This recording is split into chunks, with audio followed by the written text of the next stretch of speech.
Okay, welcome. Schönen guten Abend. I wish you a very warm welcome from Innsbruck here to our book presentation slash panel discussion on the German translation of Michael Rothberg's not so new book, Multidirectional Memory, Holocaust Memory in the Age of Decolonization. So the German title, and then can show you the book here actually, the German title, Multidirectionale Erinnerung, Holocaust-Gedenken im Zeitalter der Dekolonisierung. So the German translation that came just out with the Metropol Verlag in Berlin. And it's a great pleasure to welcome you here on behalf of the Institute for Contemporary History at the University of Innsbruck. And it's also a great pleasure to co-host this event with our friends and colleagues at the University of Graz, of the Center for South Eastern European Studies, which is Bilgin Ayata, who's joining me here on the panel. Bilgin, hi. Maybe you can say just hi, that you get into the picture. Yes. Nice. Hello. Thank you, Dirk, for the introduction, and also very warm welcome from my side to everyone who's watching now. Great. Thanks, Bilgin. Thanks for doing this little cooperation across Austria from the very west to the southeastern part of the country. It's also a pleasure to co-host this with our favorite local bookstore in Innsbruck, which is Lieber Wiederin, and you can order the book through Lieber Wiederin. So usually, if we wouldn't be in Corona times, we would have the book present, and if we could afford bringing Michael Rothberg over the Atlantic Ocean to Innsbruck, then we would have the book presentation at usually at this local bookstore in Innsbruck, which is our favorite location for occasions like that. And of course, a very warm welcome to our guest and to the main person tonight, which is Michael Rothberg. And he's coming to us from Los Angeles. So, Michael, maybe you want to say hi, that we can see you. Hi, everybody. It's wonderful to be here. Thank you for the invitation. Excellent. Greetings from Los Angeles. Excellent. Great. Thank you so much. So really thank you for making this possible. That's, as far as I can see, one or maybe the only good side of the Corona pandemic, that we are able to do things like that with that. I mean, we could have done that before, but we never did somehow. Although Zoom existed before Corona, obviously, and we know how it worked, but I think we usually didn't use it this way. So now it's much easier to bring people together across the globe for panel discussions like that, to invite them to our seminars and lectures and so on, which is really, that's one of the good effects of it. Makes it a little bit more global, also our classrooms and these events that we usually have only on a local level. So really thanks for joining me. I know it's very early in LA, only 9 in the morning, but thanks for being here with us. So let me maybe start by introducing very quickly our two guests, or my co-host and our guest, Michael Rothberg. Let me start with Bilgin Ayata, though. Bilgin is currently professor, as I already said, at the Center for Southeastern European Studies at the University of Graz, and she actually just moved to Graz, I think, last year, to this new position, so only took it up very recently. Bilgin studied at the University of Mannheim in Germany, and also at York University in Toronto, Canada, and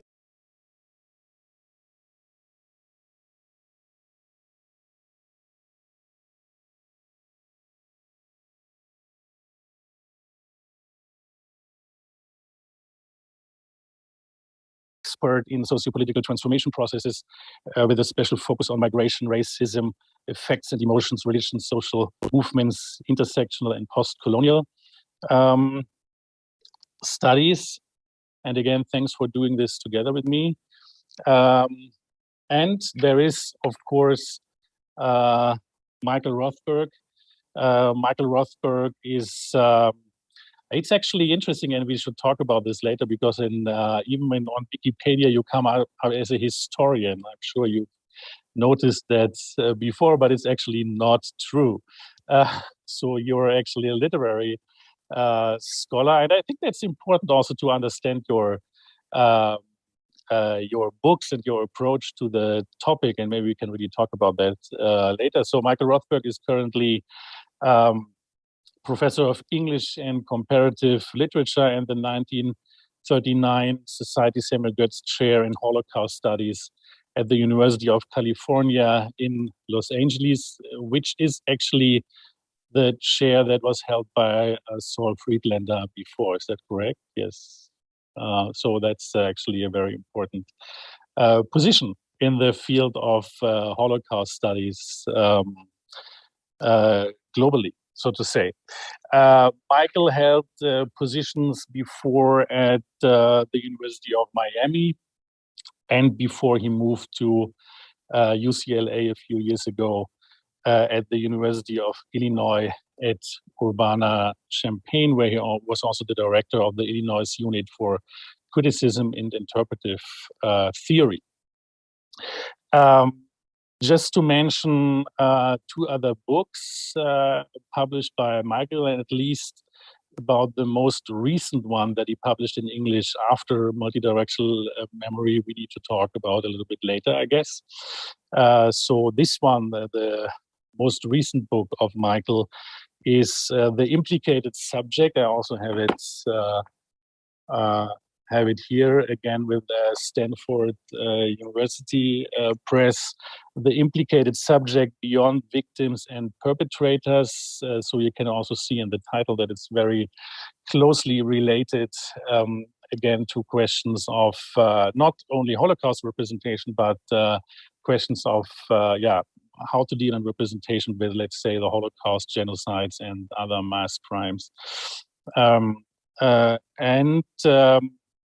Before he published Multidirectional Memory in English in 2009, let me mention Traumatic Realism: The Demands of Holocaust Representation. So you can really see that Michael is an expert in these questions of not only Holocaust representation, but started with Holocaust representation and then moved on to multidirectional memory, and we will talk about that in greater detail, what that actually means and what it entails.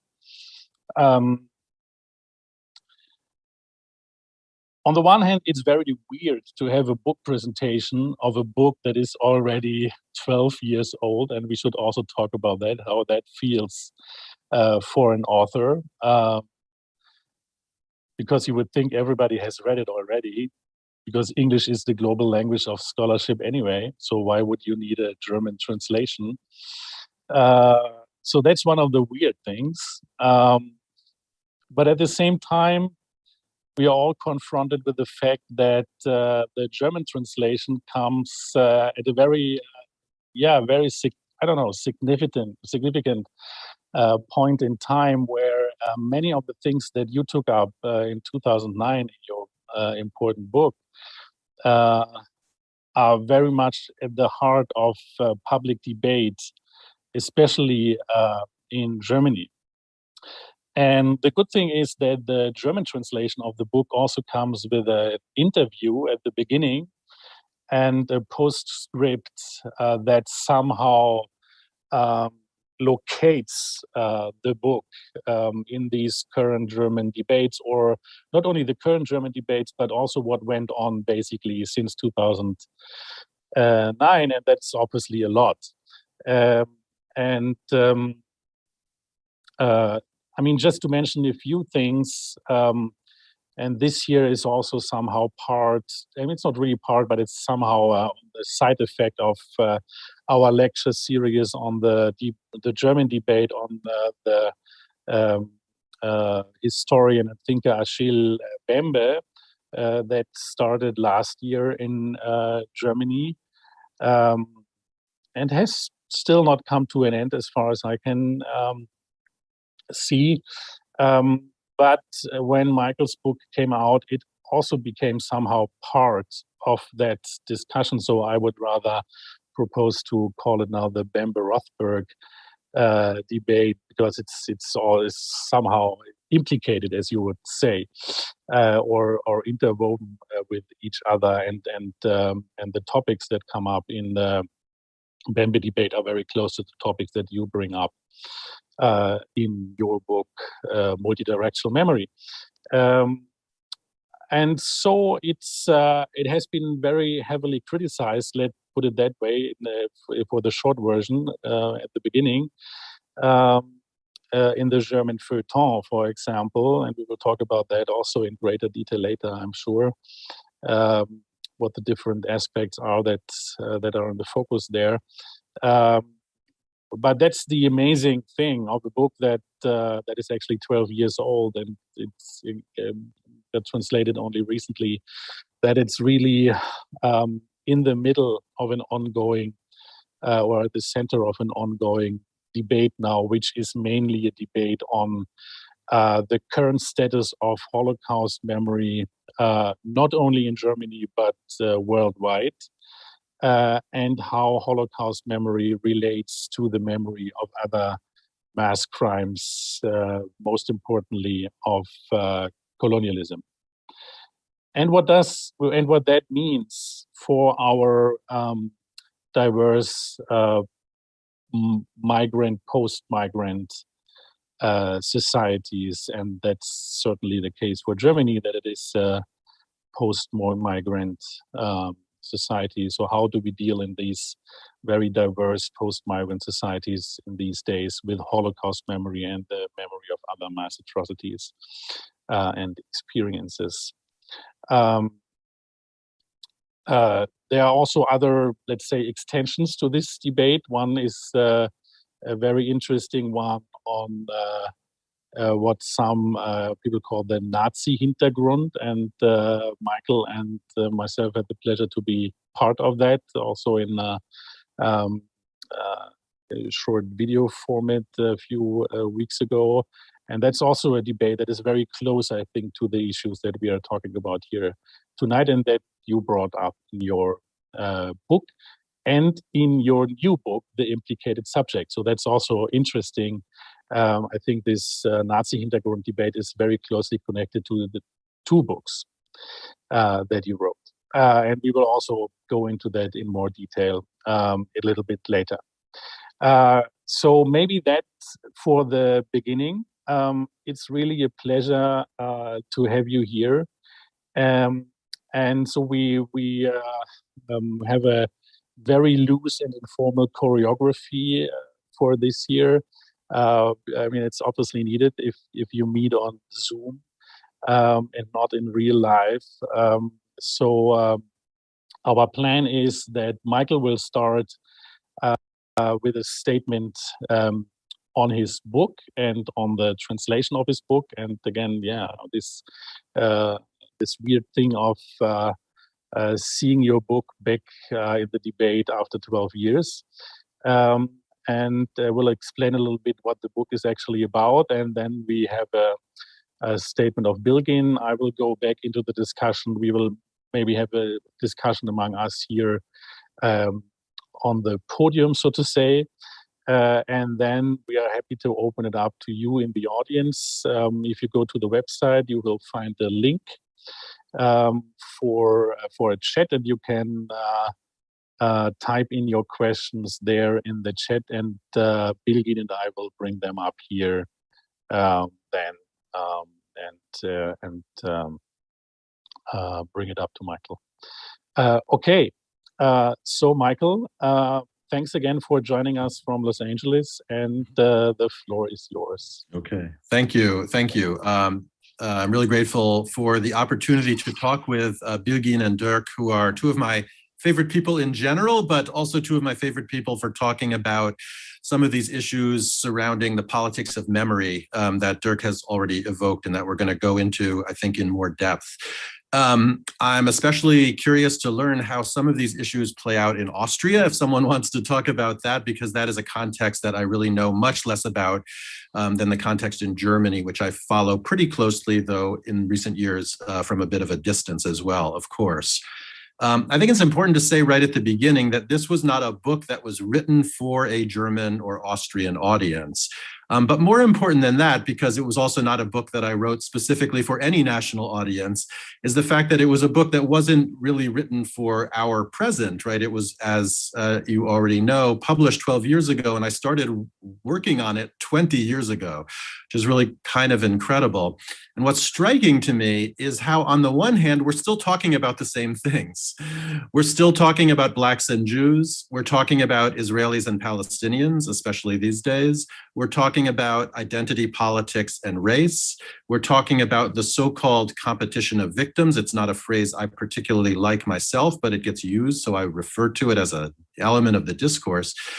Yet, on the other hand, despite all of those similarities, it also does feel like we're in a very different moment. And of course, much time has passed. And the context in Germany, where much of the reception of the translation has been so far, of course, is in some ways very particular and maybe has changed itself in recent years. And that's something we can talk more about. I want to start by giving a bit of a summary of the origins and the arguments of the book. I don't presume that everybody has read it or knows about it. And if you've read about it from in the hands of other people, you may have a distorted understanding of what the book actually is. So I'll try to clarify some of that, though certainly with an eye to the current debates and the reception in Germany. And then we'll sort of see how far we get, and I look forward to the discussion especially. So this is how I see the origins of the book now, and I'm not sure I ever put it in quite these terms before. What I would say, though, is that the book was written in response to the responses to the globalization of Holocaust memory that took place in the first decade after the end of the Cold War, right? My book is a response to the responses to that globalization, especially the responses that I found in the US, but not uniquely there by any means. And there are both similarities and differences across national contexts. This globalization, partial as it was, of course, was a continuation of processes that you could certainly trace back to, let's say, 1961 and the Eichmann trial. And that's a moment that's very important for my book, and I'll come back to it. Or if you like, to 1978-79 and the Holocaust miniseries and the impact that that had. But I do think that there's a qualitative as well as quantitative change that takes place in terms of what we could call Holocaust memory after '89 and at the end of the Cold War. Now, the responses to which I was responding seemed to be diametrically opposed, yet what I perceived was a kind of common logic underlying them. So the increasing presence of the Holocaust or Holocaust memory in the public sphere, think Schindler's List and the opening of the US Holocaust Memorial Museum, both 1993, a very key moment in this story, prompted some to worry that the Holocaust's prominence was blocking other histories from articulation. In the US, this was particularly about histories of slavery, but also the genocide of indigenous people. In other places, let's say France, and today in Germany, it has to do with the history of colonialism as well, of course. Now, the articulation of that worry, right, that the Holocaust was blocking these other histories from being articulated and remembered, then prompted a response from those in invested in the promotion of Holocaust memory to a prominent place, to assert that the presence of these other histories would relativize or even deny the Holocaust its rightful place in public consciousness, right? So what you had then common to these two positions were rather symmetrical worries about what I came to define as the logic of the zero-sum game, right? The idea shared by the adversaries in this exchange, if you could call them that the presence of one group's collective memory necessarily displaced the collective memory of another group, right? Too much Holocaust memory means not enough memory of slavery. The memory of slavery would somehow relativize and deny the prominence of Holocaust memory. What I came to see, though, is that if you looked at this debate from a bit of a greater distance, if you sort of zoomed out from the perspective of the participants themselves, that things actually played out differently. And that the so-called competition of victims, or what I rephrased as competitive memory, actually produced more memory, right? Not less, and could not be described according to the logic of the zero-sum game. We talk, in other words, this was a key feature of my argument, more about colonialism and slavery today because we talk so much about the Holocaust. And in fact, I think I'd say that we continue to talk so much about the Holocaust today because we're also talking about colonialism and slavery. And there's a historical dimension I'll come to as well, which complicates that even a little bit more. Now, in Germany today, to make my first kind of reference to the current debate, I do think that things are playing out differently. I don't see the same, this is something we could debate, I don't see the same kind of symmetry between the contested positions that I noted, especially in the US context in the early 2000s. Rather, what I see, and it's complicated for sure, and I'm happy to talk more about it, debate it. I see an official consensus about the importance of preserving the place of the Holocaust in public memory. I see attempts at relativization of that centrality by the right, especially, AfD, et cetera. I see changes in generations, a growing generational distance from the events, which certainly has an impact on the kinds of memory that are still powerful. That's inevitable, but something to be discussed.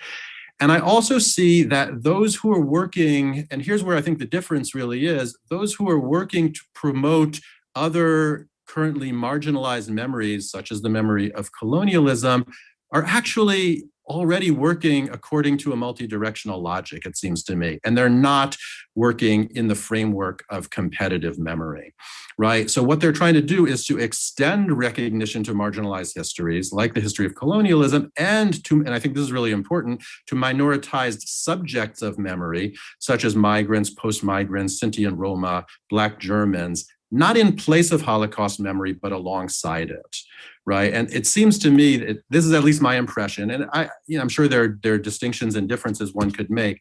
I don't see two sides pitted against each other. I rather see one side, in fact, already kind of employing a certain kind of multidirectional logic and drawing on the productivity of memory. And this productivity of memory, whereby memories develop in dialogue, in exchange, is precisely what I call multidirectionality, the multidirectional dynamic of memory. That's really the first argument of the book. And it's an argument both about Holocaust memory in particular, but it's also an argument about how cultural memory works in general, structurally. In my understanding, cultural memory is structurally multidirectional. And there are two then further correlates which comprise the other two major arguments of the book. The first is that we need to reconsider how we write the history of memories, and we need to write more entangled histories of memory. So in my book, what I attempt to do is write a history of Holocaust, rewrite a history of Holocaust memory alongside memories of slavery and colonialism, and in the context of decolonization. Now, of course, other combinations are both possible and desirable, but of course, this isn't an arbitrary conjunction either. The kind of intersections of Holocaust memory with these other histories is not arbitrary. It's not, as some German critics have said, a matter of everything in one pot, right? These are very specific things that I'm considering in one pot, and there's a historical logic for why these things actually belong together. And I think that's really important, and that often goes missing in some of the German reception. And the final big argument that I make is that we also need to rethink the relation between memory and identity. When I was talking about this sort of so-called competition of victims and competitive memory, I talked about the collective memory of groups. But I think this language is somewhat misleading. This is one of my arguments, because it implies that memory is a property that is owned by a pre-existing group. And I believe instead that groups come into existence through the articulation of memories. In other words, the relationship between memory and identity is performative and not expressive, not given in advance, but processual and performative. And that the dialectic of groups and memories is one whose borders are jagged and contingent and constantly changing. So the history of memory that I recommend shows much more overlap and exchange between and across and among groups. So just to give a kind of quick shorthand example of what I mean, if you look at the motifs of, say, exodus and slavery that actually serve as sites of intersection and exchange between Jewish cultures and Black cultures, broadly conceived. And that's the sort of thing that I'm interested in. I think that's an important part of the dynamics of memory that hasn't always been appreciated. Now, in a lot of the talks I've been giving about the book, I've been using as an example to illustrate my arguments, and also the normative vision that I see following from it, is the example of the great African-American scholar and activist W.E.B. Du Bois. And I'll do that briefly here, pretty briefly, because people may have caught this in other venues or in things I've written. And then I want to turn to another example at a little bit more length, which I think has interesting implications for the German debate, though that may not be obvious right off the bat. So Du Bois was interesting to me because of a visit that he made in 1949 to Warsaw, during which he visited especially the ruins of the Warsaw Ghetto, and also saw the newly erected Warsaw Ghetto Uprising Monument by Nathan Rappaport. And he wrote an article, short article, 3 years later, called The Negro and the Warsaw Ghetto, that was published in a Jewish communist magazine called Jewish Life. And in that article, he describes the relationship between anti-Black violence and the genocide against the Jews in what I think are really quite productive and fascinating terms. And it's important to remember that he did this at a moment when there actually was no broad public understanding of the specificity or uniqueness, as we might say today, of the Holocaust, right? This is an early post-war moment when people were mostly talking about Nazi atrocities in a very generalizing way.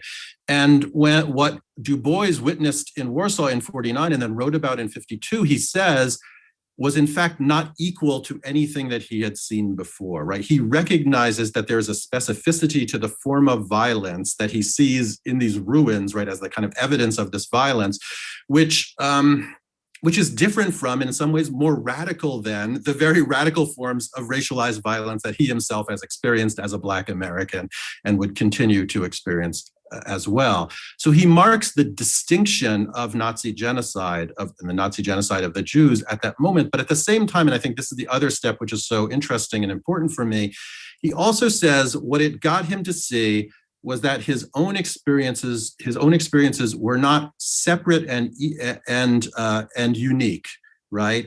So what the violence that he witnessed was not equal to other forms of violence, but at the same time, it kind of relativized his own position and got him to think relationally about how historical violence works. And it's this combination of the recognition of the specificity of different histories, but also the possibility of relationality in the interest of constructing solidarities across group identities, which for me is the kind of normative promise, the potential for solidarity that can emerge from the structural multidirectionality of memory. My argument is not that this is always what happens. We know very well that comparisons with the Holocaust are often done in ways that are in fact very competitive, sometimes even violent. But there's a kind of potential for solidarity that comes out of that relationality, that multidirectionality that I found in Du Bois, and not only in Du Bois. But I wanted to move on to another example. As you see in the example of Du Bois, and this is true of many of the examples in the book treated overall experiences of victimization at the hands of different regimes of racism, which could, at best, create certain forms of cross-cutting solidarity, as in the example of Du Bois. But I want to actually evoke an example now of what you might call multidirectional perpetration, to show how the dynamics of multidirectional memory can function right in other ways as well. And I think this has interesting implications for the German case, as I'll try to argue. A central figure in my book is the French police chief, Maurice Papon. So I want to just say a few words about him and then kind of draw out the implications. Papon served in 1939 and 40 in the colonial infantry for the French in Libya, Syria, and Lebanon, and then was called back to Vichy, France, and given the position of Secretary General of the police in the Gironde region, which is where Bordeaux is. Bordeaux, I think, is the capital of this region. And he was given also the position of supervisor of Jewish affairs, where he deported around 1,600 Jews, including 130 children under the age of 13. So he was quite closely connected to the genocide of Jews in France through his work in the police force. After the end of the occupation, after the end of the war, he was sent to Algeria where he took part in colonial policing, various practices of torture and repression in Algeria in this period right before the beginning of the Algerian War into the start of the Algerian War of Independence. And then he was brought back to the metropole and became chief of the Paris police, where in 1961, he was responsible for a massacre of up to 200 peacefully demonstrating Algerians in the streets of Paris who were protesting against a racist curfew. What's interesting is that though his metropolitan police work and his colonial police work were sort of public knowledge, were obviously well known, his Nazi collaboration was not until much later. It was only in 1981 that became known in a newspaper expose. And then it took another 15 years or more before he was put on trial in the late 1990s and rightly convicted for his crimes against humanity in the deportations, but not at all tried and not at all convicted for what he had done in the colonial period or the period of decolonization. So not for the massacre of 200 Algerians in 1961, not for torture or anything like that. Yet still in the context of his trial in the 1990s, the history of this October 17th, 1961 massacre did start to become better known through the testimony of Jean-Luc Einaudi, who's a non-academic historian who had done some of the most important work at the time on recovering the history of the 1961 massacre. So this trajectory is fascinating to me for a number of reasons, which I think are relevant to some of the points that have come up in the German reviews and discussion of my book. So some of those major issues concern the question of German responsibility, the specificity of German responsibility for the Holocaust, the relationship between colonialism and the Holocaust, and more broadly, the methodological and ethical questions of comparison and of coming to terms with the past in comparative contexts. So I want to make 4 points, and then maybe I'll stop at that point and we can open up continue with the discussion. So first of all, Papon is a Mensch mit Nazi-Hintergrund. I think one would have to say, referring to that debate, he's a person with a Nazi background, but he's not German, right? So he exceeds the demand, which I think is present in a lot of the dominant German discourse, to hold on to the uniqueness and absoluteness of German responsibility. Right? So in other words, he brings to view the fact that the Holocaust was only possible because of a trans-European collaboration. And I think that's really important. And of course, that's well known, but it's being marginalized in the debate for explicitly political reasons, it seems to me. And I think this plays out most importantly in relationship now, not so much to France, where again, this is sort of well known and has been debated over many decades, but especially in relationship to Eastern Europe, Poland, and Hungary, where there are very important debates going on right now about the complicity of local people in the genocide, which are being essentially repressed by right-wing authoritarian governments. And I think actually the German discourse is playing into that, perhaps inadvertently, but in the insistence on the absoluteness and uniqueness of German responsibility, they're giving kind of cover for some of these far-right governments in Poland and Hungary. So that's point one. The second point is that it shows that the relationship between colonialism and the Holocaust is not, and it's in my book or in reality, a linear movement from colonialism, from the former to the latter, right? From colonialism to the Holocaust. One of the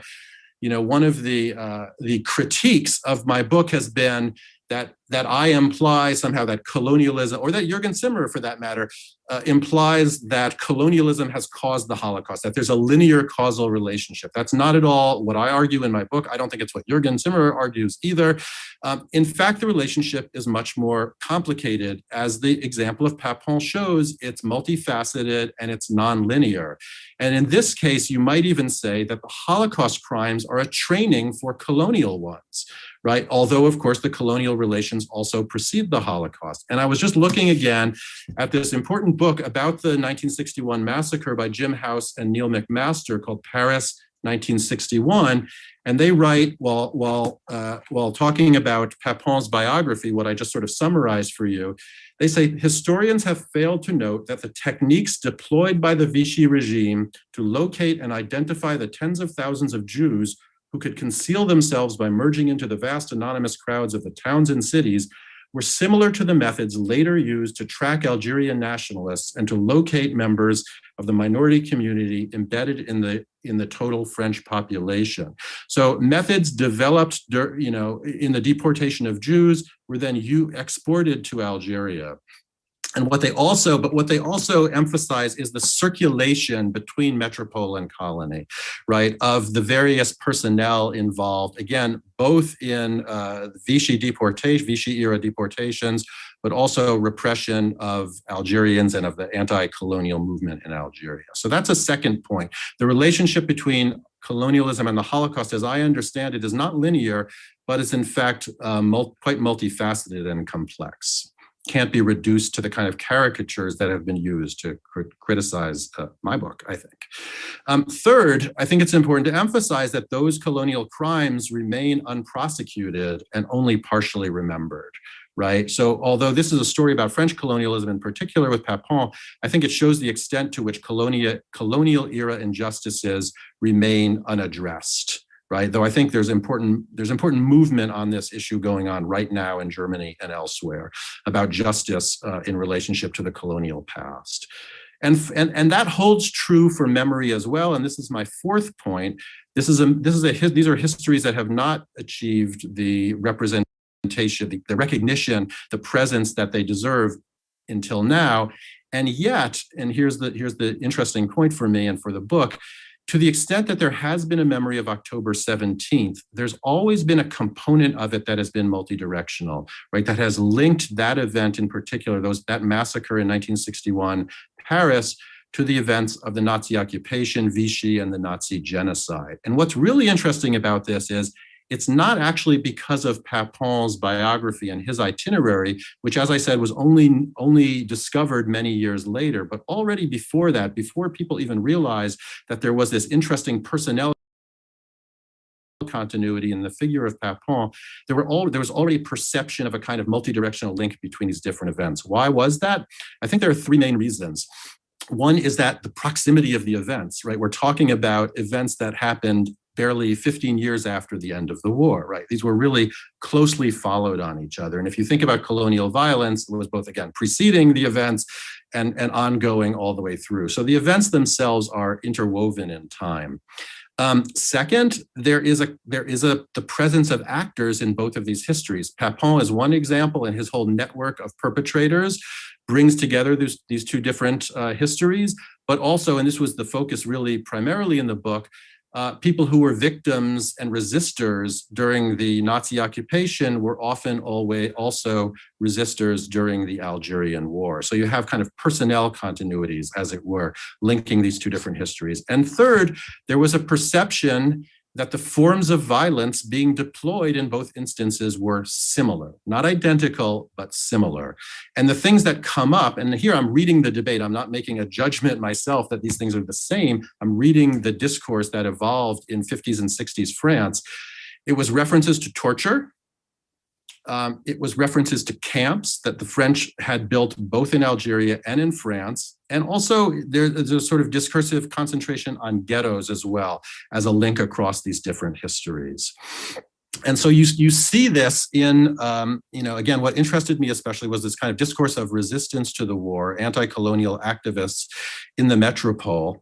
And so one example of this would be after the events of October 61, an image of Algerians who were being held in a sports stadium on the outskirts of Paris with a caption that read, "Doesn't this remind you of something?" Doesn't this remind you? So evoking memory specifically, what does it remind you of? It reminds you of the Veldiv roundup in which thousands of Jews during the war were rounded up and held in a sports stadium, right? And you can see various juxtaposed images. At the level of the image, they're the same. At the level of the sort of form of political violence, there are certain similarities. That I found numerous examples of that at the very moment itself of these events.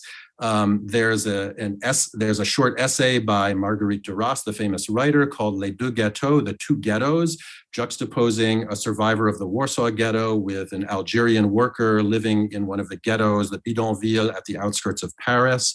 The first novel written about the 1961 massacre by an African-American writer, William Gardner Smith, juxtaposes, again, a Holocaust survivor, the Algerian situation, as well as racism against African Americans in a kind of interesting differentiated constellation. This, and I'll end in a moment or two, these kinds of overlaps specifically related to the October 17th massacre can be found more broadly in this moment around 1961. And one of the texts I analyze closely is the first book published by the Auschwitz survivor Charlotte Delbo, right, whose trilogy Auschwitz and After is one of the great testimonies about the camps that I know, and I think a lot of people would agree. But the first book that she published was a book called Les Belles Lettres in 1961, which was a collection of letters regarding the Algerian War. Right. And so before she even published widely on the Holocaust, she had published, in fact, about the Algerian War. And there she quotes, for example, Francis Janson, who was the head of an illegal network supporting the Algerian Liberation Front, who, in response to these camps that had been constructed, again, in Algeria and in France, asked this rhetorical question: must we console ourselves by holding on to the fact that in these camps, there are neither gas chambers nor crematoria? And Delbo, in her own words, then says something very similar a few pages later. She says, there are Algerians in camps in France, camps surrounded by barbed wire, camps surmounted by watchtowers where guards armed with machine guns keep watch. Of course, it's not Auschwitz, but isn't it enough that innocents, a priori people not condemned are innocent, are in camps for our conscience to revolt? And so the point I guess I'm trying to make here is that you find in a lot of these responses to what was happening during the Algerian War, the same kind of differentiated relation that you find in Du Bois, right? Neither Delbo nor Janson nor any of these other activists is saying that what's happening in Algeria or during this war is the same as what happened in Auschwitz, what's the same that happened in the Nazi camps. What they're saying is it can't help but remind you of that, right? So this is about, in other words, memory. It's not about creating identities between different histories. It's about asking the way that histories of violence evoke memories of other histories of violence, and that coming to terms with those histories, remembering those histories is always going to happen, I think, inevitably in these relational comparative ways, right? And as a scholar, I guess what I was trying to do was to understand that dynamic and to try to take it for what it was and to try to analyze it. This is not necessarily the way that I would go about doing politics, but I think it's the way that politics often happens. And we need to try to understand it. And we need to think about the dynamics of memory and the ethics of comparison, I think. And I think I'll stop there because I probably talked long enough and I've got more to say, but I'm sure I'll have a chance. So thank you. Excellent. Thank you so much, Michael. That was a great condensed version of the book in 25 minutes. And without further ado, hand it over to Bilgin. Bilgin, please. Yes, thank you.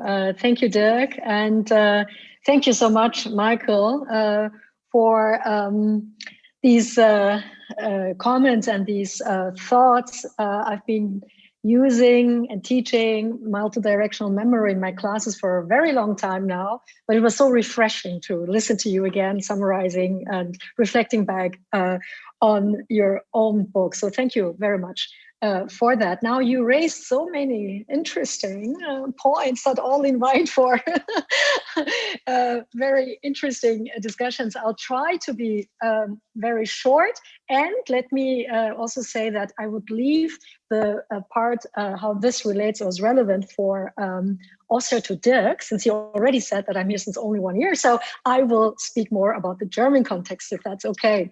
I wanted to first very briefly say also as a reader and colleague and someone who has benefited greatly from the book, also went along with the book, or how my relationship to the book changed over the part of the 12 years. I remember, I don't know in which conference this was way long time ago. And I remember that when we were using the competition of the victims Opferkonkurrenz, I was very, I had a very effective reaction to that, right? Like to associate that.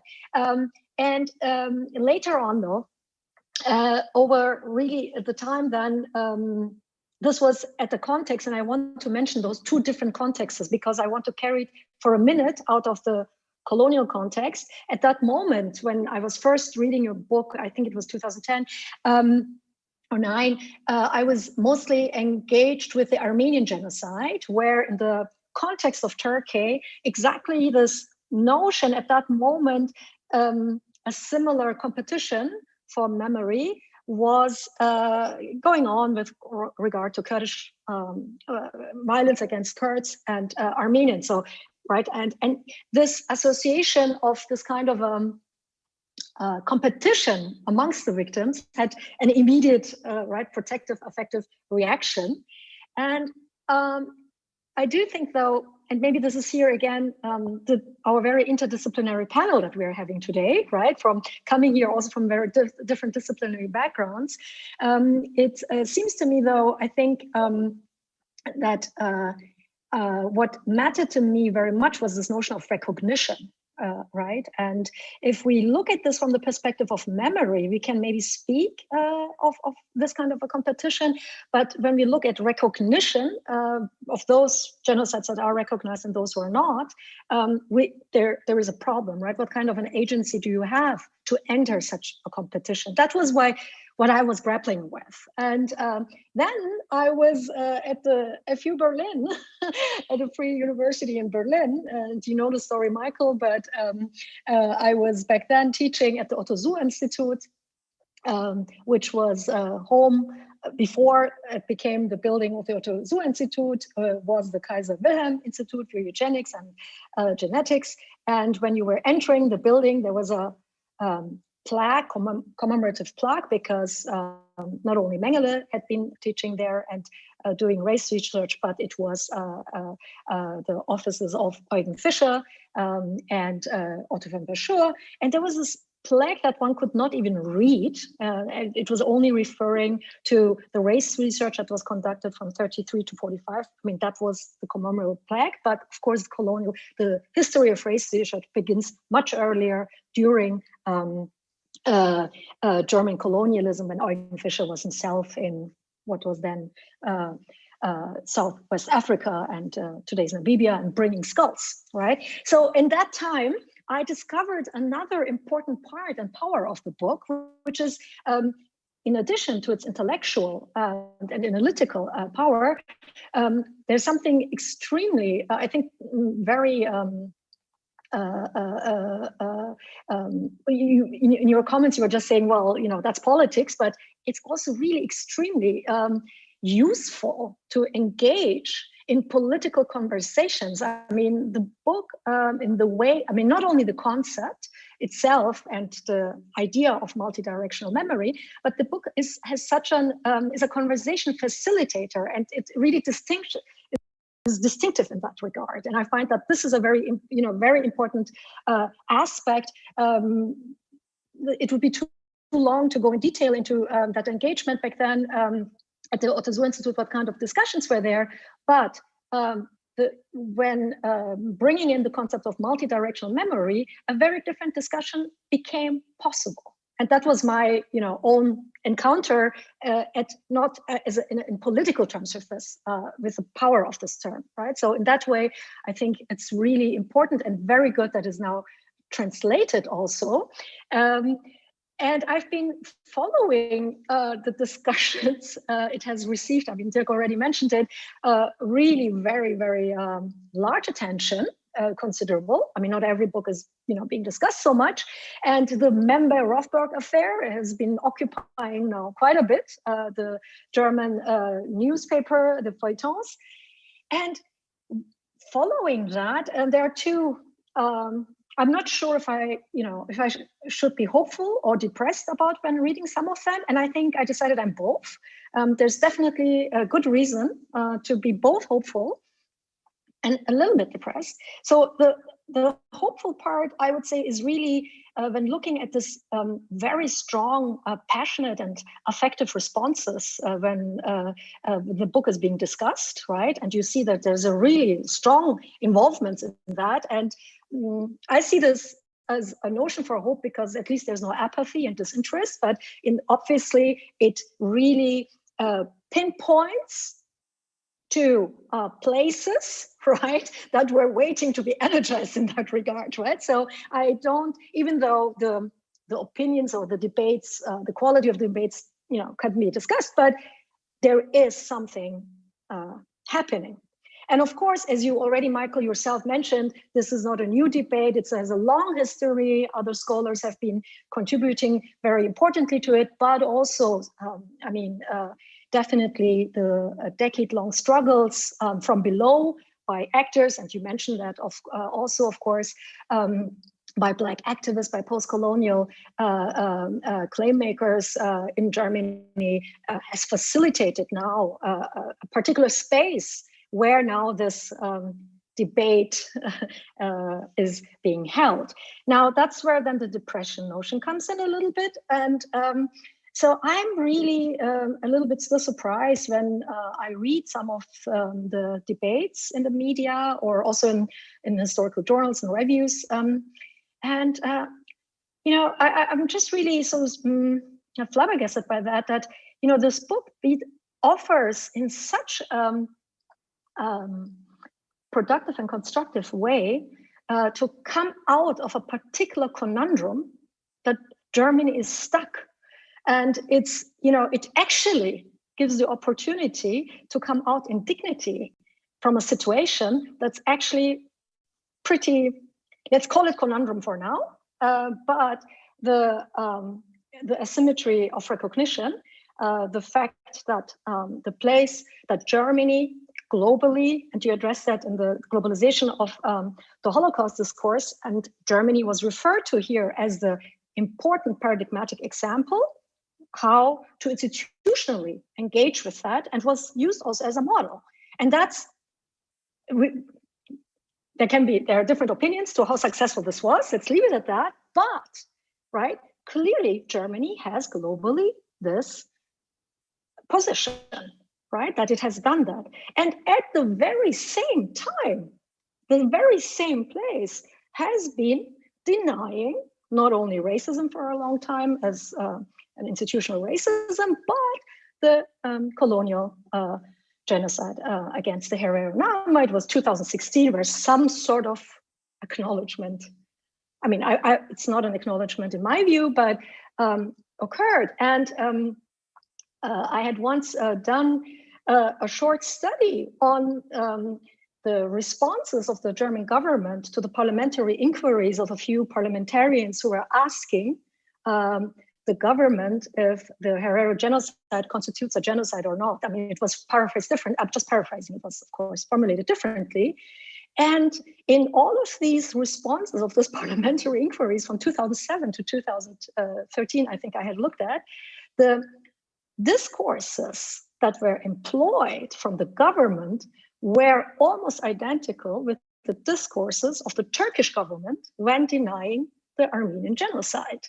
And now you had here an overlap in when it came in unrecognized genocide, a similarity between that country that is most known for denial with the country that is most known for acknowledgement and confrontation. So this is a situation, right, when it comes to colonial genocide, that where then, for instance, maybe if we, or I would phrase this as a question then, when you say then that Papon is a person with Nazi Hintergrund, right? What do we do with Konrad Adenauer, right? Who, as the founder, right, the founding father of the new republic, of the Federal Republic, who was seen as a rehabilitable politician to be set by the allies because he was not part of the NSDAP and had not and was in opposition,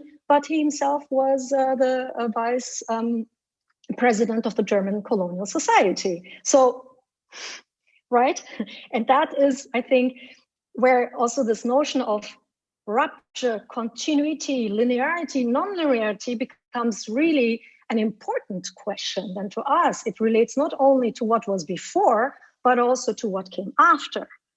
And maybe that's part of the reason, and I'm stopping here, I'm just asking, returning that as a question to you, Michael, because I think in the book, the new book, you're also addressing this much more stronger, the notion of denial, right? What do we, what do we do, or how do you conceptualize denial in that regard?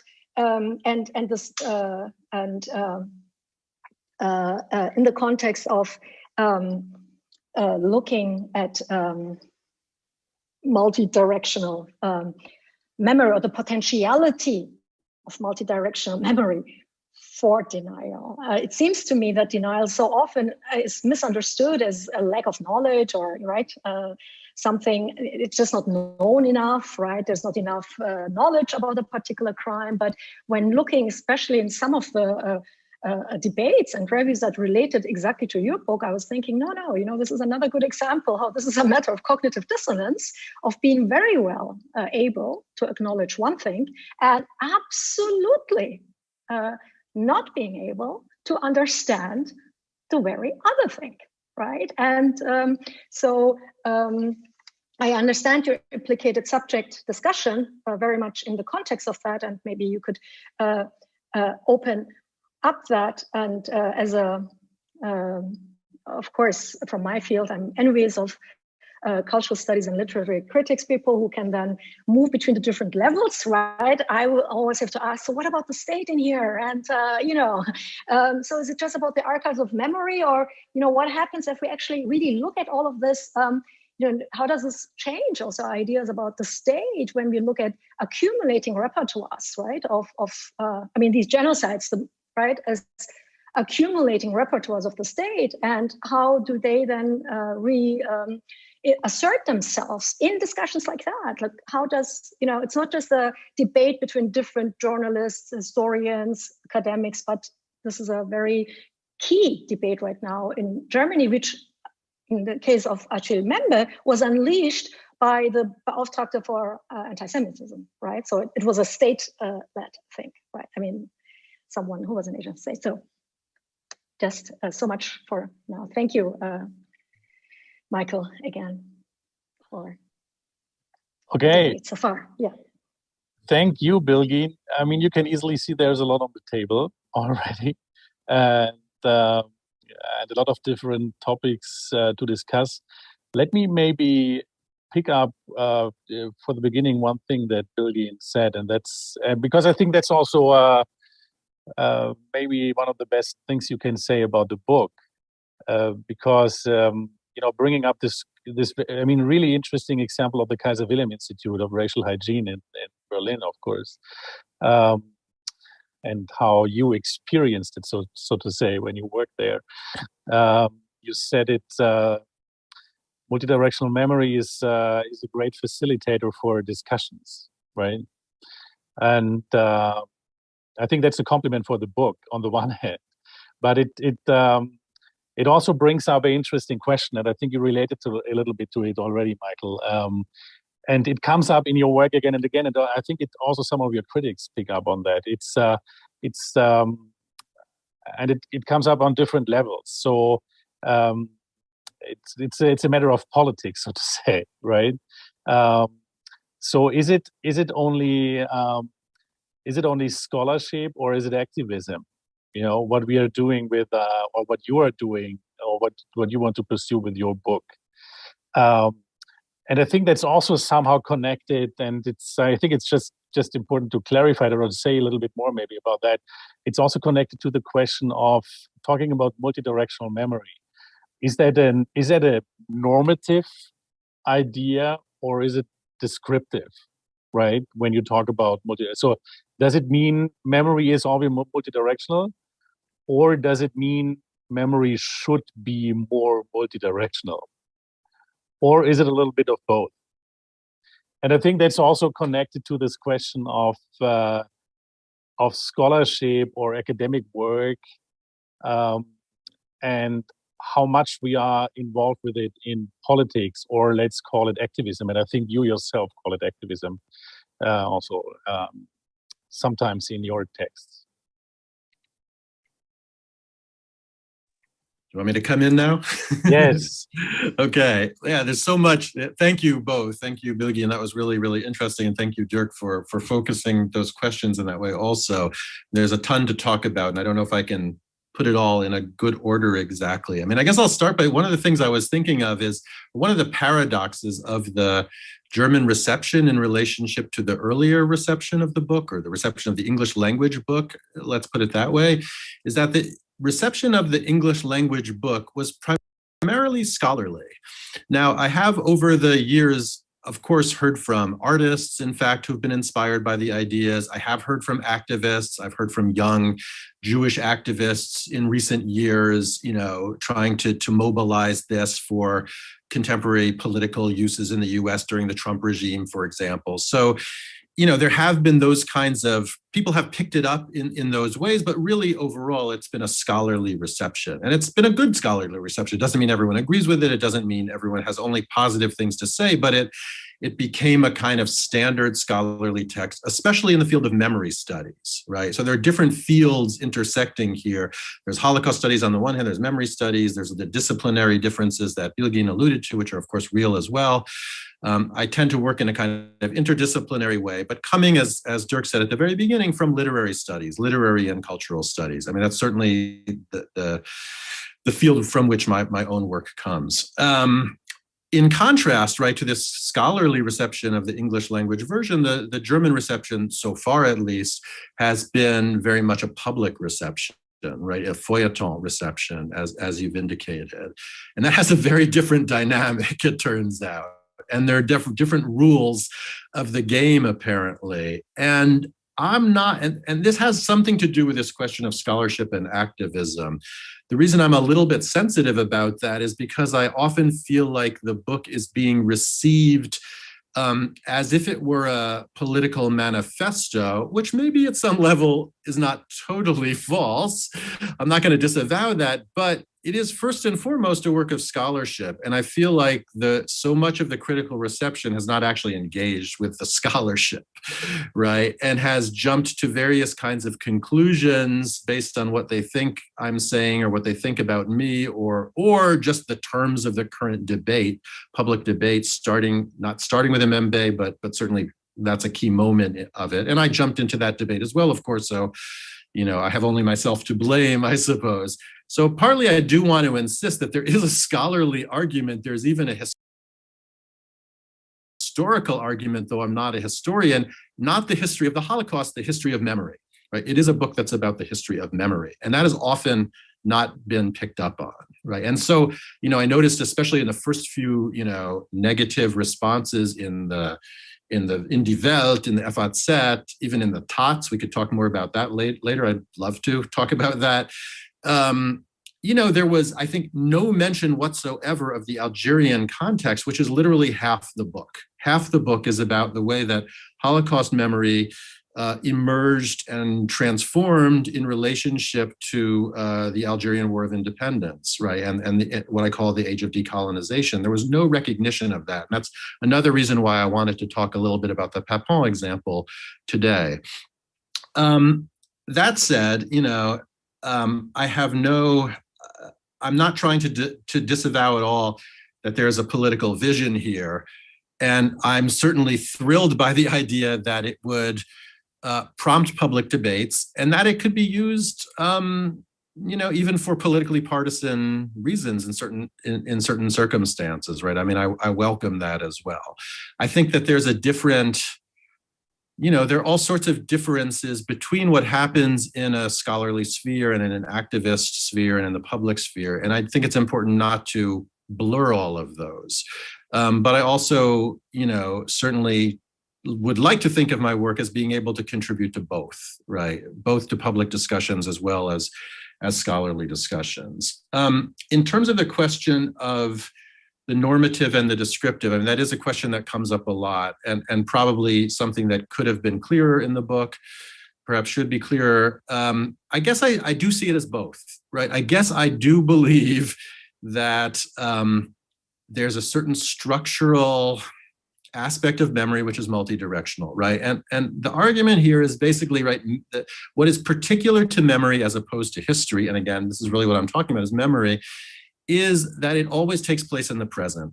In other words, it's always making a constellation between at least two times, the present and the past that's being remembered, and therefore always at least two places, the place of remembrance and the place being remembered, which even if they happen to be the same, which I think they rarely are, when you think about it really in a literal sense at all, things have changed, right? The place is no longer the same place. And so for me, memory as a particular human capacity is somehow structurally multidirectional. It's always a constellation of times and places that are being brought together. Now, the complication begins because, of course, that happens in lots of different ways, including denial, right? You can remember in order to forget and to deny. I mean, I think that's absolutely clear.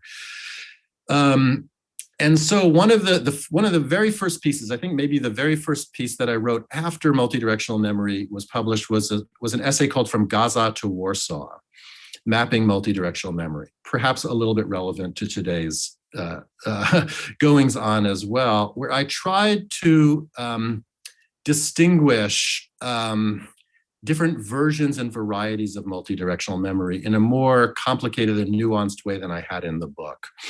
And I tried to map out, right? So if memory is structurally multidirectional, that doesn't mean that all forms of memory are the same, that all forms of multidirectional memory are the same, not at all, or have the same political implications.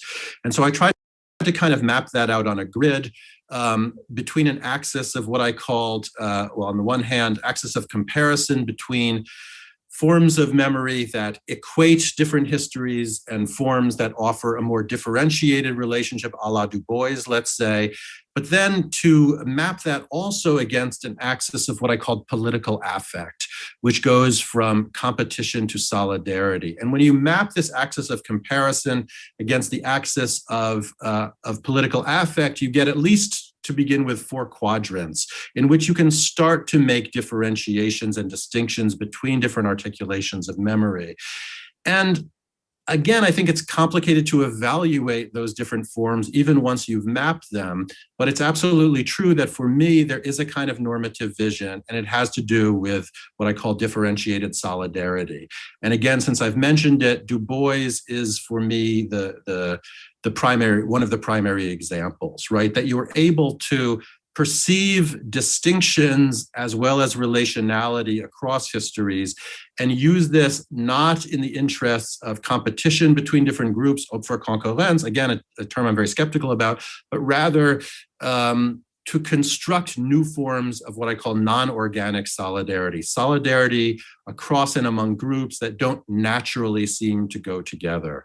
And so if there's a normative vision, and I think there is a normative vision, it has to do with that notion of differentiated solidarity and of memory as a possible resource for the construction of differentiated solidarities. Not the only one, of course, but as one possible one. I see to shift a little bit, and that essay is included in my new book, The Implicated Subject. I'll mention that as well, and I'll talk more about that book maybe as we go. But I wanted to turn finally to the one last point that Bilgin made about denial. It seems to me, and you can tell me if you think this is wrong, I think there's been a kind of shift in the German discourse, and maybe beyond the German discourse, from denial of the colonial past to what I would call disavowal and a kind of fetishism. And Jürgen Simmer and I talked about this in the essay we wrote for that site. And to me, this is kind of important, that what you see is not so much that what we're seeing now is certain kinds of qualified recognitions of, let's say, colonial violence and maybe even racism today and the post-migrant multicultural constitution of German and European society, but then a disavowal of their significance in the present, right? Like, of course we know there was a genocide in Southwest Africa, but what does that have to do with the Holocaust, right? It seems to me that's the cutting edge of the current anti-multidirectional discourse in Germany, if I could put it that way. Of course, we live in a multicultural society, but that doesn't mean we should change our memory culture in any way, right? And so here is where I think that the singularity of the discourse of the singularity of the Holocaust in Germany is playing a very different role than it did in the 1980s in the Historikerstreit, when Habermas, I think, was absolutely right to intervene against the relativizations of people like Nolte. But what I came to realize in thinking about the Mbembe affair and the kinds of questions of comparison that have arisen today is the issue isn't really can you compare, it's how you compare and why you compare. And that the problem with the Nolte position was its attempt to exonerate Germans, right? To exonerate German responsibility for the Holocaust. And the comparisons that I see today among decolonial activists, among Black Germans, post-migrants, is not about disavowal of German responsibility. It's in fact about the multiplication of German responsibility, right? It's about recognizing that one can be responsible not just for the unique Holocaust, but for all sorts of other forms of historical violence that maybe aren't unique, but are nonetheless are no less in need of recognition, reparation, and solidarity than the Nazi genocide of European Jews is. And this is a question I'd kind of like to ask back to you guys, is what do people think follows from the insistence on the uniqueness of the Holocaust? I literally don't understand this. Are we only responsible for historical events that are unique?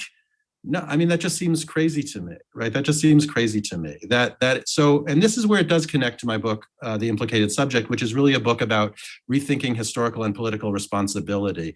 And in some ways, it's the multidirectional version of historical responsibility. It says, the fact that you're responsible for, that you may be collectively responsible for the Holocaust does not mean you can't also be collectively responsible for other histories of violence, and that the recognition of those other forms of responsibility in no way relativizes or erases the form of responsibility that you've been holding on to, in this case, that of the Holocaust. So I'm really kind of baffled by the discourse, but it seems to me that there has been a kind of switch from a straight up denial to a kind of disavowal of the implications. And the sociologist Stanley Cohen has this book called States of Denial. And he has something he calls implicatory denial, which is where you're not denying the facts, you're denying that they have implications for the present. And that's what I see as sort of the cutting edge of the discourse today. Actually, there are coming in more and more questions from the audience. And let me just tell to the audience, say to the audience, please feel free to type in your questions. It would also be nice to have your name with it, but you can also do it anonymous anyway. But so that's the wonderful world of the internet. But it would be nice to have a name with it, and feel free to ask whatever question you want to. So now we actually arrived at the current German debate, but I wanted to do a little detour first. I'm not sure if that makes sense, but also, you know, going back to what Bilgin said about denial, because in multidirectional memory, you talk about screen memory, right? So Decker-Erinnerung, so the Freudian term of screen memory, and you're starting the book in 2009, so to say, or whenever you started writing it, discussing the interesting question: why is there a Holocaust museum at the National Mall in Washington D.C., but why is there no place to remember the history of African Americans, slavery, racism in the U.S., and so on, right? And I mean, that tells you something, of course, what happened in the meantime, right? I mean, in 2009, if I'm not wrong, was also the year when Barack Obama became president of the United States, right? And in the meantime, of course, we have, like, in 5-minute distance from the White House and from the Holocaust Museum in DC, we have for a few years now this very impressive National Museum of African American History and Culture. So I was just wondering, to take this little detour, so also to talk a little bit about not only about Germany and the ongoing German discussion, but also what happened in the States in the meantime, and to remind us that at least the beginning of your book it's a very U.S. American perspective, so to say, right? I mean, it's situated on, talking about place and time. It's situated at the National Mall and what is remembered there. So I'm just wondering if you could take this detour, and because in the meantime, of course, there happened Barack Obama, but also Donald Trump, and the museum is now in place. I mean, it was opened by Obama, luckily, not by Trump, but also what went on, of course, in the last years of the Trump presidency, and now the Black Lives Matter movement again, and so on and so on. So can you just situate it a little bit, your book, towards what happened in these 12 years also in American politics, and how that either confirmed your perspective on these topics, or changed the whole environment? Because now we have the museum, but what actually happened? I mean, what has actually changed in the reality outside the museum, right? Although we have now the Museum for African American History. So just this little detour before we get to the German case, and then to Austria. Okay. Wow. Yeah. I mean, that's a big question. There's a lot there. There's a lot to be said. And again, I think it's important to insist that I would never say that memory is the only field or the most important field necessarily that these things play out on. I mean, I think there is an interesting, important mnemonic component to the Black Lives Matter movement, in that so much of it has risen up around, the litany of names and a kind of work of mourning for the legions of Black men and women who have been killed by the police, who've been killed by vigilantes, et cetera, et cetera. So you see that memory certainly plays, I think, a kind of plays a central role in some of those movements, but I would hardly say that memory is the central issue there by any means. In some ways, you could say that the opening of the Museum of African American History is a kind of confirmation,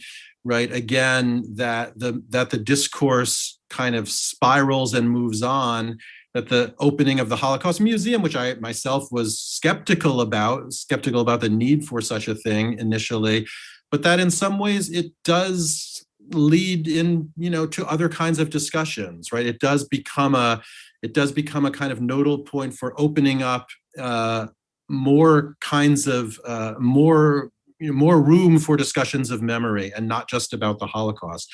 And I think that's happened despite the fact that, of course, famously a couple of years ago, the Holocaust Museum itself tried to shut down any kind of comparative approaches to genocide or to Holocaust. But again, I guess my point there would be that attempt to shut down comparison, linkage of the Holocaust with, say, the refugee crisis or something, quote unquote, in fact, just stimulates more discussion. It stimulates a response. It stimulates a kind of spiraling discussion. Now, there's no way that I would ever say that the public memory of crimes against African Americans or indigenous people in the United States is in any way adequate, right, in relationship to the actual history there. That's not at all my point. It's obviously a work in progress, and I think there have been developments certainly since my book was published. It doesn't have anything to do with my book particularly, but that kind of working through of the past continues. The Trump era was one that, as everybody knows, stimulated an incredible amount of multidirectional work on fascism, right, on the far right, on forms of racism.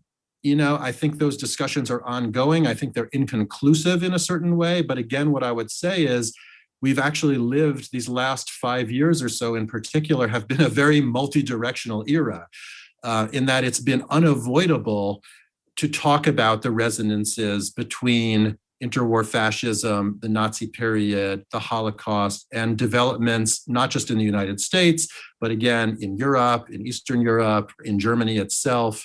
I think it's, and one can have different positions on the fascism question, and people I respect have been on all sides of that debate.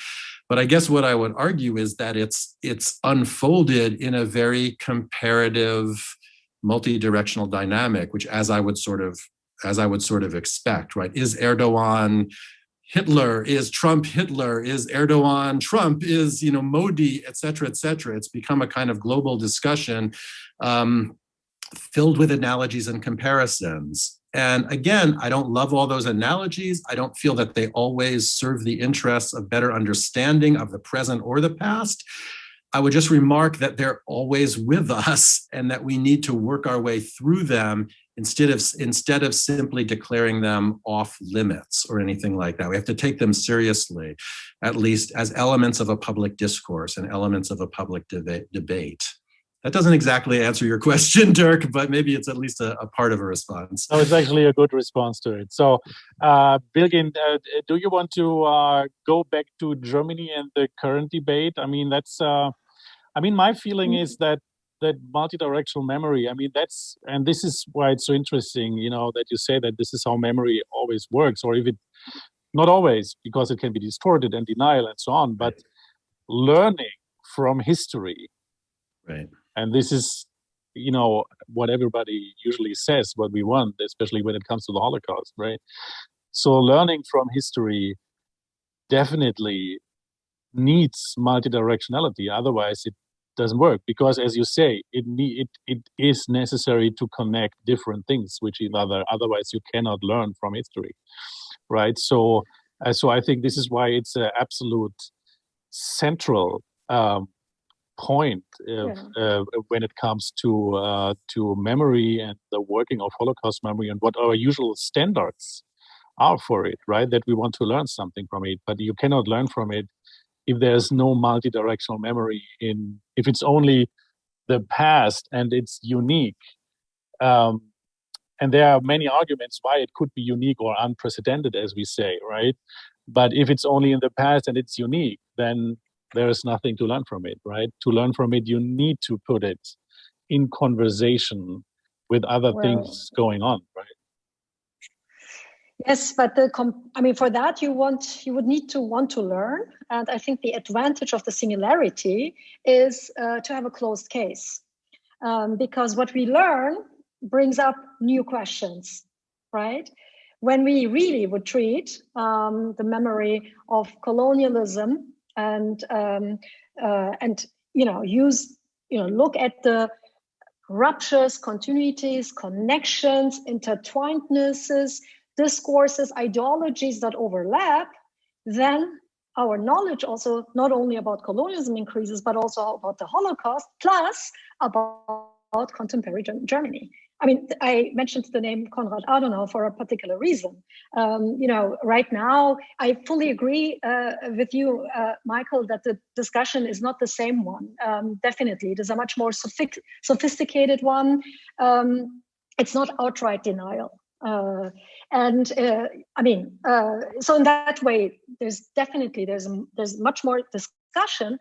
Yet the resistance, I'm mostly interested here in the affective resistances, not even in the cognitive ones, right? But what kind of resistances are there? What are the fears that happens when two persons with an ascribed migration background start speaking about mention with Nazi hintergrund, right? It is not just what is being talked about, but who is talking about these topics, right? So that becomes tricky, right? So the singularity helps to cope and manage, and it put also some sort of an endpoint. And it was extremely important that you mentioned the attacks from the far right on the existing memory of the Holocaust. That is real, right? And the classes on history is more and more getting reduced in schools. The level of information and education in that matter is definitely structurally declining, and it's not seen as such a vital topic than it was before. So that is right. So why can't we just close this and just move on, right? Well, we can't. And the more you bring in exactly this multidirectional memory, that closure is difficult. When you talked about the question about the US, I would like to make a comparison from there. I just remembered, of course, the discussion on the concentration camps, right? That AOC had brought up, right? In comparison, and the reactions I thought were very interesting. Where exactly the notion of comparison was brought forward, right? There were many voices, but overall, I didn't do a study on it. My impression was that after all, the dominant perspective was to say we need comparison, even though there were resistances. And you had a similar discussion in Germany with regard to the refugee camps in Greece, and there was no debate. You don't make that analogy. That does not. That's just a no-go. You cannot say concentration camp to that. So that there is a difference in that. So while there is change, I would agree.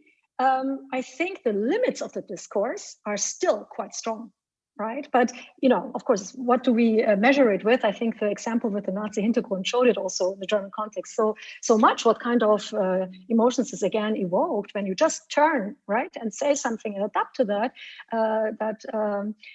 how much affective responses come. But absolutely, these discussions are there. And I think this is exactly the point, right? Like to look that no matter how much you also want to put a restriction to this memory or to the borders of this discourse, nevertheless, it's get permeated. And I think this is exactly maybe also, what you were pointing out to with the, when you said that it is multidirectional overall, the discourse. And I think, yes, definitely, that is something to observe. Mm-hmm. Yeah, there's so many questions for me, so yeah, no, there's a lot to. I just quickly, in response to what Bilgin just said, I think this distinction between opening and closing is really important to me, right? Because I think our discussions about these matters are always have to be contextually sensitive. And again, this is, in broad terms, the distinction I'd make between the debates of the 1980s and the debates today. In the 1980s, the comparative turn by the relativists like Nolte was in fact an attempt to close down discussion, right? To kind of, again, to end German responsibility, to end the importance of the Holocaust. I think today, it's the singularity thesis which is being instrumentalized to close down discussion. You're not only of what is discussed, but as you said, Bilgin, also who gets to discuss it, right? And especially when we're talking about minorities and people with migrant backgrounds, et cetera, et cetera.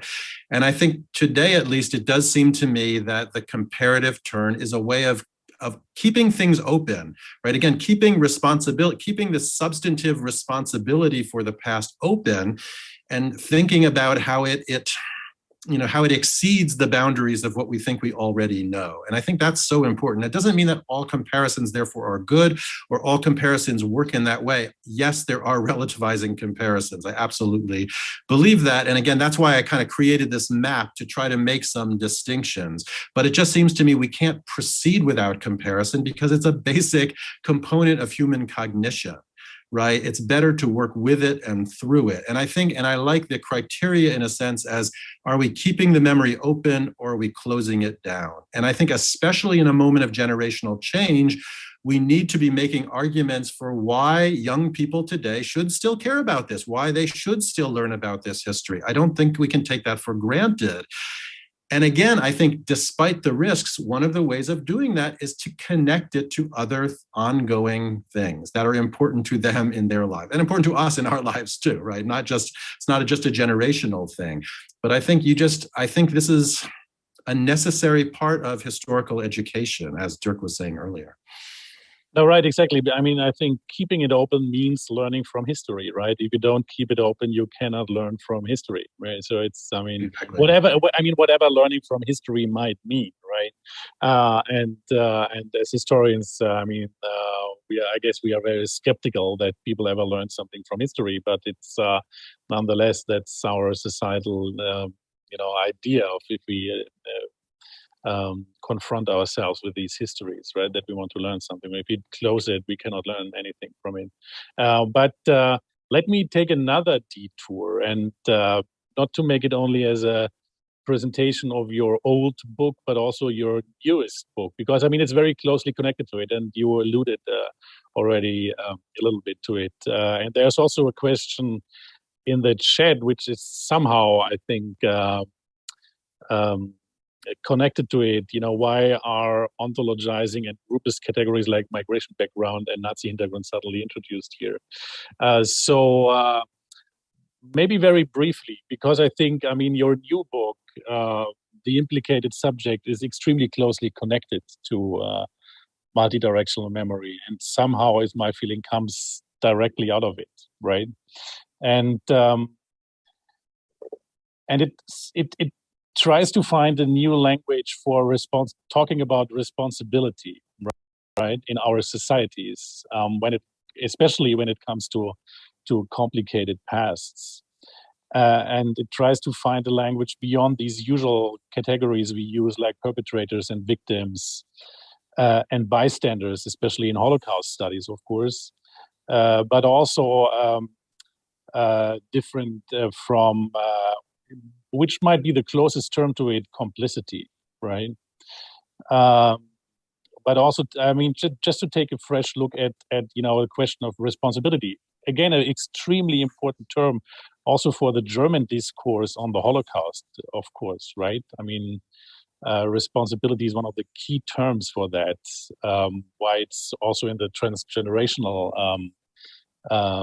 dimension, it matters, right? Is responsibility. So I wonder if you can say a little bit about this new project, or this, it's not new, it's already published. So, but this most recent book and this idea of the implicated subject, because you also, there is a autobiographical element a little bit in there, right? And that somehow relates, I think, to this question that is brought up here in the chat, right, with these ontologizing groupist categories and the talk of Nazi hintergrund. So maybe you can, I don't want to spoil it, but so maybe you can say a little bit about that, because I think it's illuminating also for this whole project. Yeah, thanks. Yeah, no, to take up that. Sorry. Yeah. Sorry, can I just add another question, because that fits in there? So just go ahead. Because yes. that just perfectly fits, that we have another one in there, and I think it's in one package. You can do that. Multidirectional perpetratorship also worked in other ways. For example, former Nazis who then became military advisors in Egypt or other Arab states. Do you find it opportune to mention that, or would you then undermine the idea of solidarity between victims, the Holocaust victims, and the colonized? So the notion of solidarity and responsibility is also important in your book. So I thought maybe that.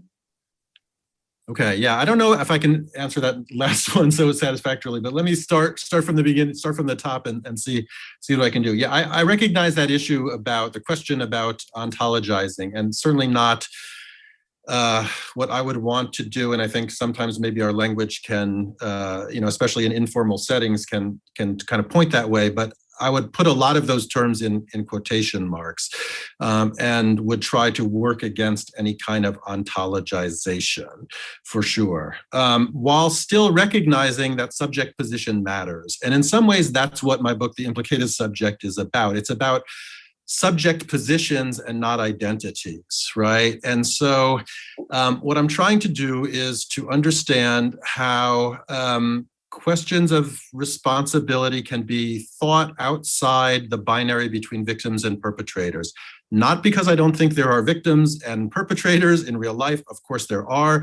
Perpetrators should be held accountable. But what I'm trying to get at is that I think most histories of violence and exploitation and injustice are not just performed by perpetrators, but facilitated by what I call implicated subjects. People who, in all sorts of indirect ways, contribute to the perpetration of various forms of violence or to processes of exploitation. So implicated subjects for me are those who enable, perpetuate, but also benefit from, or in other ways inherit histories of violence. And so it's certainly very relevant to the intergenerational or transgenerational issues that Dirk evoked. I think in some ways that, the second, third, maybe now fourth generation German is sort of the classic example, the classic paradigm of what I call diachronic implication, right? What does it mean to not be guilty of these crimes, but to be responsible for them over the course of generations? And so this does have to do with memory, and it does in some ways grow out of multidirectional memory. But there are, two shifts, I think, in the first book. One is from a centering of the category of memory to a centering of the category of responsibility, which is not the same.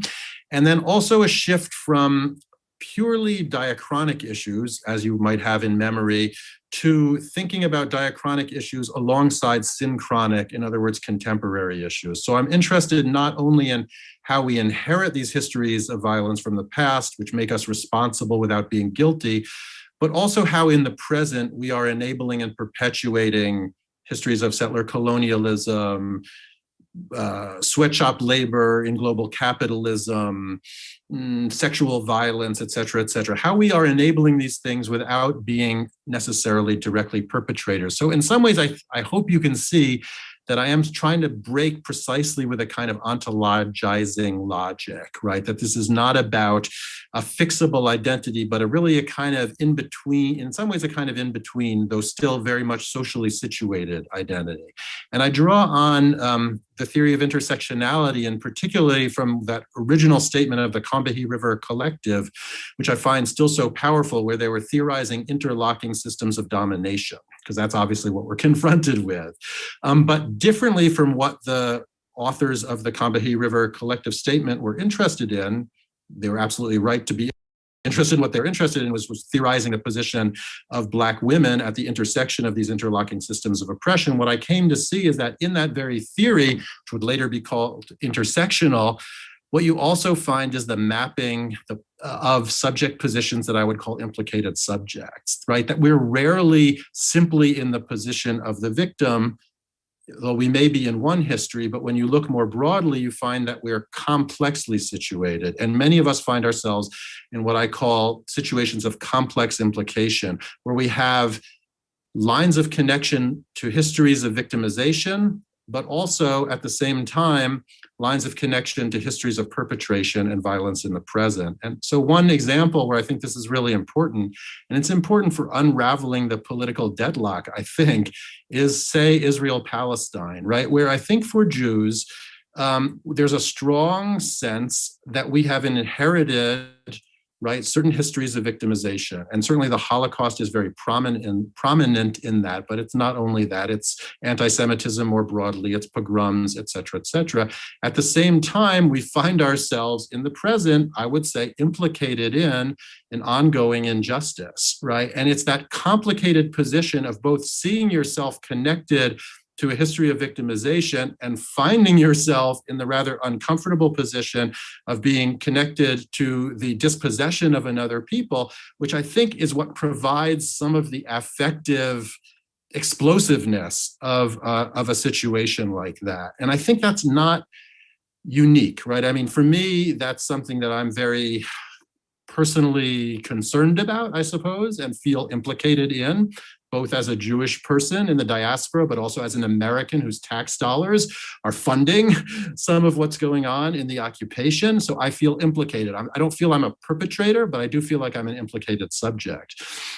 But I don't think this is the only situation where you find that kind of complex implication.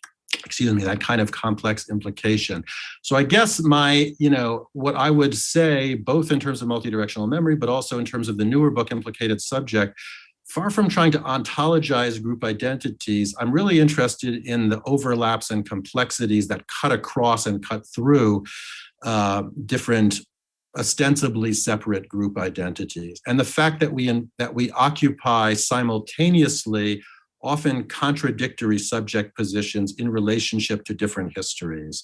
And that's what I'm really interested in. And I just feel I do feel like that has a kind of political public import to clarify analytically those complexities, right? And that politics unfolds in ways that are very urgent, but also at the same time require a kind of unpacking and a kind of analytical approach to understand what's going on, and also to understand the reactions that people have to what's going on. I don't know if that helps, but in the beginning we said we would take like 75 minutes. Okay, I thought that, yeah, anyway, so now we are, I think, do a few more minutes. We are around 100 minutes now anyway. So it's an extremely interesting discussion, so we should take the opportunity, and there are still, I think, more than 50 people online, so which is good. And there are a lot of questions. I think we touched on many of them already, certain parts of the discussion.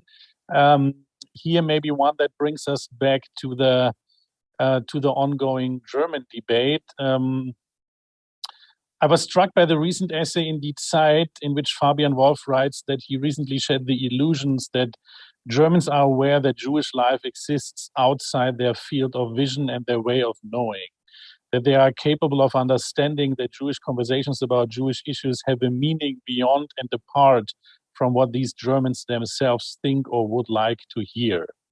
Do you think, so that's the question now, do you think recent debates are succeeding in decentering this German viewpoint? I mean, and I think that brings it all together. There were some interesting pieces in the Zeit. We have this Nazi Hintergrund debate going on. But at the same time, we have also these, we talked about that earlier, right? Also with what Bilgin said, still that denial, or you said disavowal of colonial pasts in Germany, also with connected to the debates around the Humboldt Forum and looted artwork from Africa and these restitution questions that came up a few years ago, and very irritating lack of understanding sometimes in the German debate. First, when it comes to Jewish issues, also when it comes to colonial pasts and issues. So but then at the same time, you see this generation of, I mean, let's say, weird term, I hate it, but nonetheless, new Germans, bringing up all these questions. And again, what you said at the beginning, taking this history seriously and keeping it open. I think that was one of the most important points for me in this debate on the Nazi Hintergrund, right? I mean, there is a young generation of new Germans that takes this history seriously, is seriously interested in it, keeps it open, and asks interesting questions. And you might not always be the same opinion, but that's, in my understanding, that's taking history seriously, right? And asking just what is on the table, right? And connecting it to the present. So I think this is what we always wanted, right? Here it happens, and everybody says, "Oh no, you cannot do it." Right. And so, because as Bilgin said, the wrong people are doing it, right? Are you allowed to talk about this? So I don't know. I mean, I as a historian could never do that. You are a literary scholar. So what is your outlook on the future of German memory? Going from here, from these weird debates since the last year. Yeah, thanks. Thank you also to John, Caitlin, I think, for that question. Exactly, right.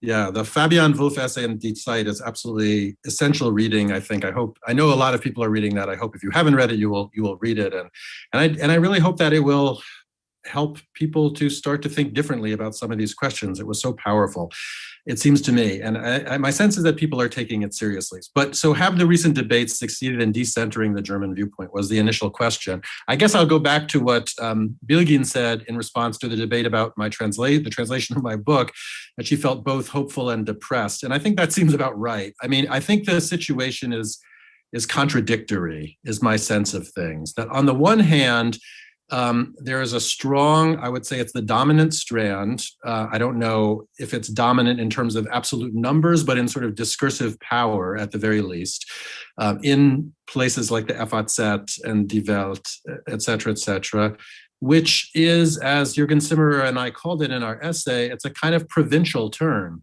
There's a kind of provincialization of German memory that's been going on. I think you see it in the Mbembe debate. I think you see it in some of the responses to my book. I think you see it more broadly in the kinds of experience, in the kind of things that Fabian Wolf is talking about in that essay, this inability to see beyond the German perspective.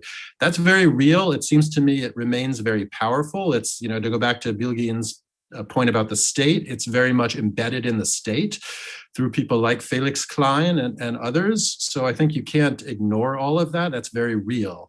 At the same time, I think there are signs of hope, and there are more and more voices who are entering into the discussion, and things are shifting.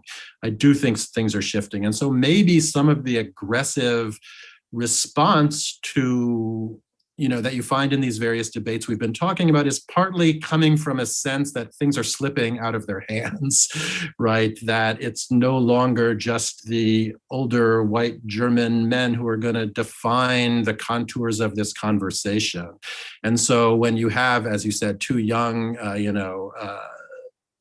racialized minorities, people with migrant backgrounds, again, non-ontologically speaking, who enter into this discussion, people respond, but it doesn't stop the discussion. And there are people there, like you and me, and like others, to pick it up and to relay that discussion and to try to bring more visibility to it and to try to take it more seriously. And that's why I felt it was important to join in that discussion and to join in that debate. We need to amplify these kinds of voices and debate them, right? It doesn't mean that we have to accept everything that is said by someone by virtue of their identity or position or what have you, but to take it seriously, right? Which I thought this intervention deserved. So I think we see the entry of new subjects of memory more prominently into these debates.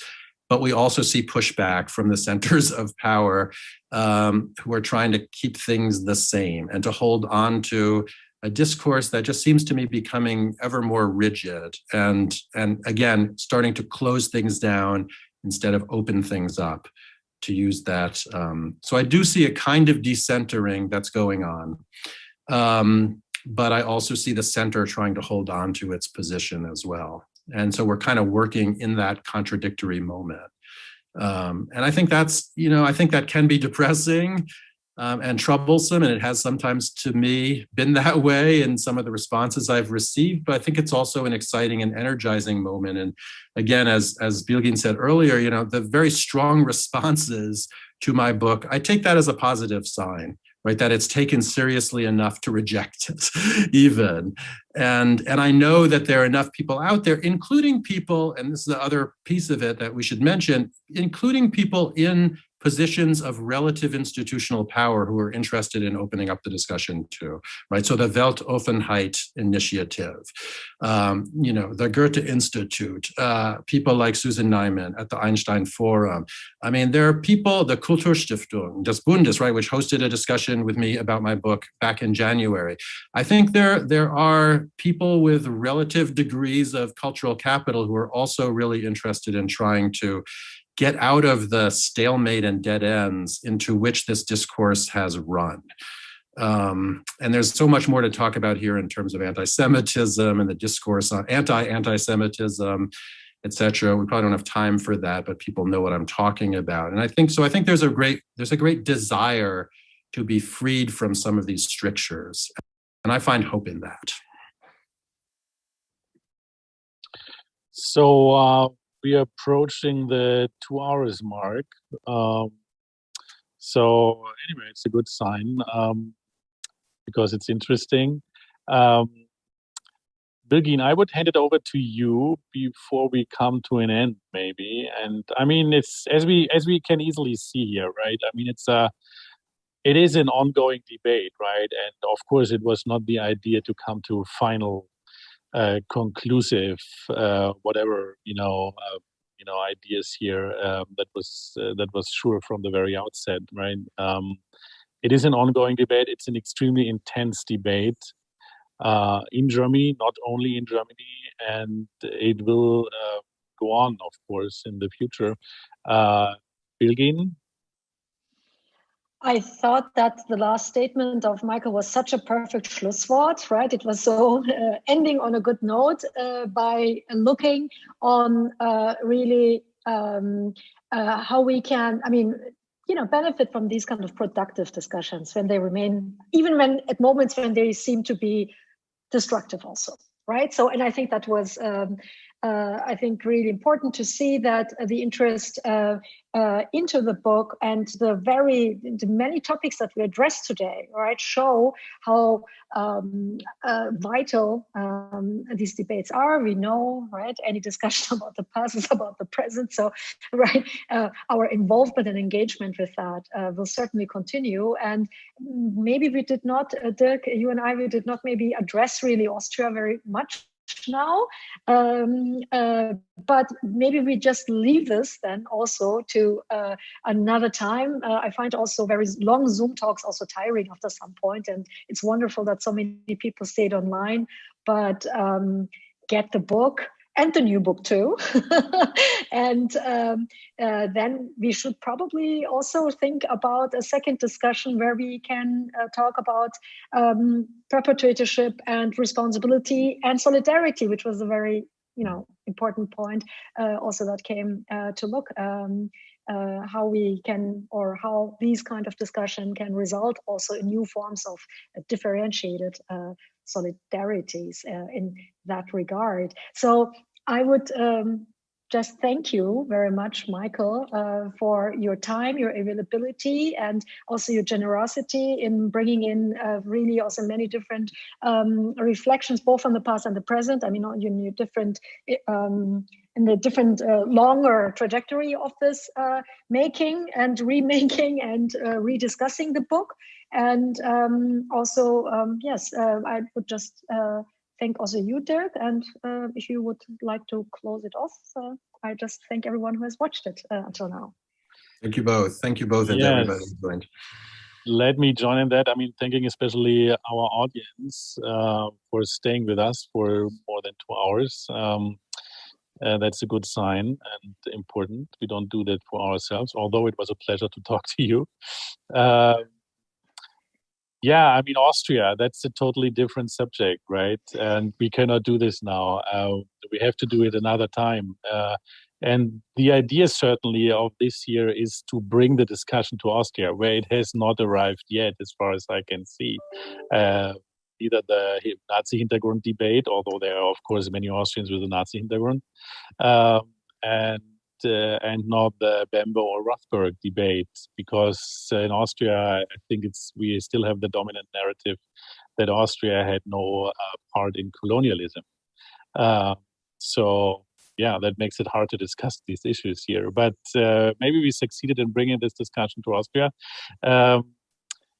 I'm sure there will be other instances where we can talk with Michael, maybe when the next book comes out. Is that a spoiler to say that it's something about migration and Holocaust memory in Germany? I think it is a book together with Yasemin Yildiz coming up. So maybe that's a good point in time to gather together again and to make another book launch and panel discussion with you, then Michael and Yasemin.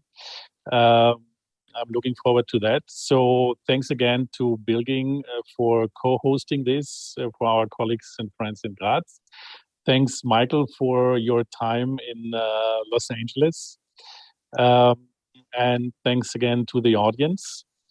Thanks also to Markus Dietrich and Christian Kons, who made it technically possible tonight. And yeah, I wish you a good evening and all the best, and hope to see you soon again in real life. Bye-bye. Bye, Michael. Bye, Bilgin. Bye-bye.